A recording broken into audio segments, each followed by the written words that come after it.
We got, is it Stage Man? Yeah, Stage Man here. How you doing? Pretty good, pretty good. I've been watching your videos. I find you guys interesting, and I wanted to call in, make comments on a couple of topics that you guys had talked about.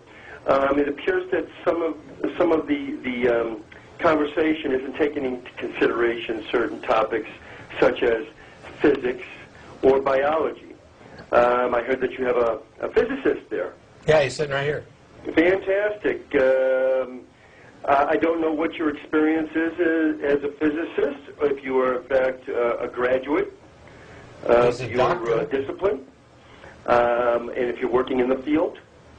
But aside from that, God can be proven conclusively via physics and biology. Okay. That being that... Define God and make your case. Excuse me? Define God and then make your case. Prove that God exists with physics and biology. Oh, I am. Well, you got to define God first. No, I don't have to define God. How are you going to say that physics and biology prove something that you haven't defined?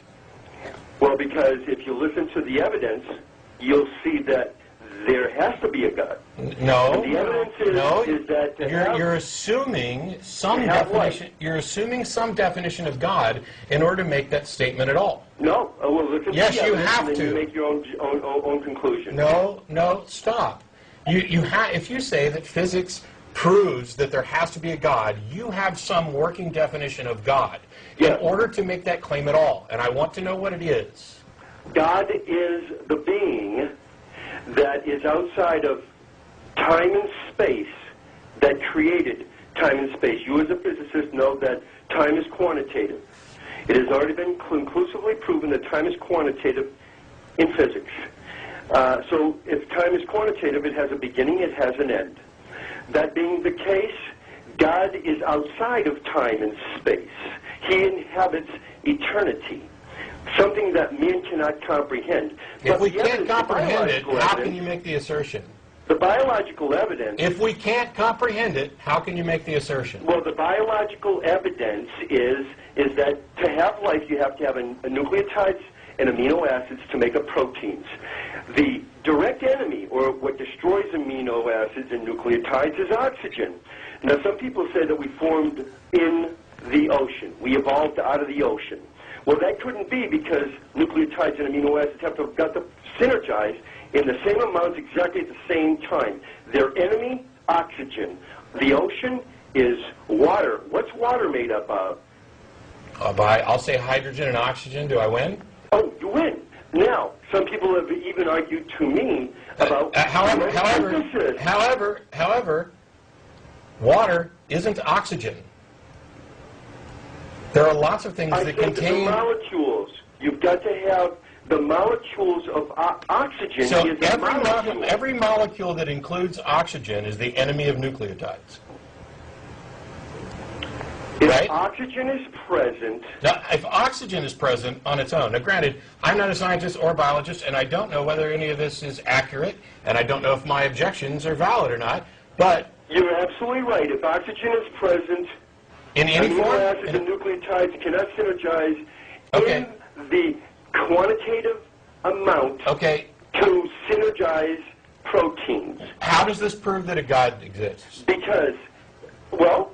Let's look at it logically. I am. If we couldn't have evolved in the ocean because of oxygen, and that means oxygen couldn't have existed for amino acids and nucleotides to synergize. Okay, so if oxygen didn't exist, life couldn't exist. No. You're completely and totally and utterly ignorantly wrong. How could oxygen not exist? Oh, shut up.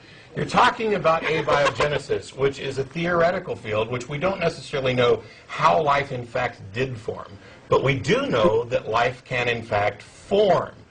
The Miller-Urey experiments demonstrated that under some atmospheric conditions, which do not match Earth, it doesn't matter that it doesn't match Earth, that it was wrong, under some atmospheric conditions, life can spontaneously be created from non-life through purely natural means.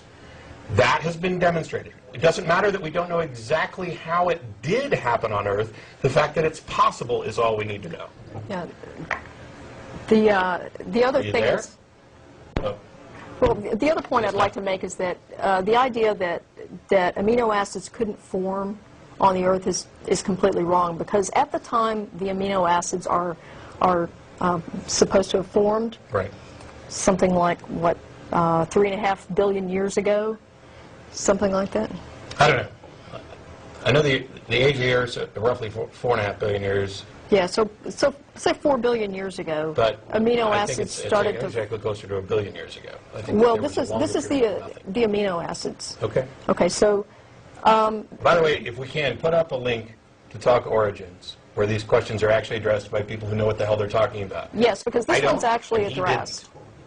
Okay, actually, oxygen didn't exist on the Earth at that time in the same concentration that it does now. So amino acids could have formed in that environment. And the reason we didn't have a highly oxygenated environment is because plants hadn't evolved yet. Yeah. So that's what gave us the oxygen. Of course, plants evolved first, and then animal life came later. But the big point is that, I should say and I'll just go ahead bacteria. and pretend like he stayed on the line to defend himself. Whatever argument he ended up making is one big argument from ignorance. It's a logical fallacy. It's basically saying, life couldn't have possibly formed this way, therefore God did it. No, the only thing you've demonstrated, even if you were correct, and you're not, even if you were correct, the only thing you demonstrated was that life couldn't form in that specific way that you've eliminated. You haven't possibly eliminated, you haven't eliminated all possibilities. You've just said, I can't think of any other way it could have been done, therefore God did it. I can't think of any way this could have happened, therefore some being existing outside of space and time must have done it by magic. Sorry, it doesn't work that way. If you want to talk about possibilities and which things are possible and which ones are not, that's fine. I'd like us to move more towards probabilities, but saying that physics and biology conclusively prove that a transcendent, out-of-time, intelligent being exists is absurd and demonstrates some of the most pitiful logical reasoning that I've ever heard. If it were true, you wouldn't be calling in to a public access television program to tell me that physics proves God. No, it doesn't. If that was the case, everybody'd know about it. There would be scientific journals, peer-reviewed, demonstrating that physics proves God. The one specific God that you defined after being forced to. It's not the case. I realize you want it to be the case. I realize you can't think of anything better. I realize that you've spun yourself around with this potential paradox, and the only solution you can come up with is Magic Man, but that don't make it so. Sorry. Yeah, it's just a failure of understanding of the current state of science. Yeah.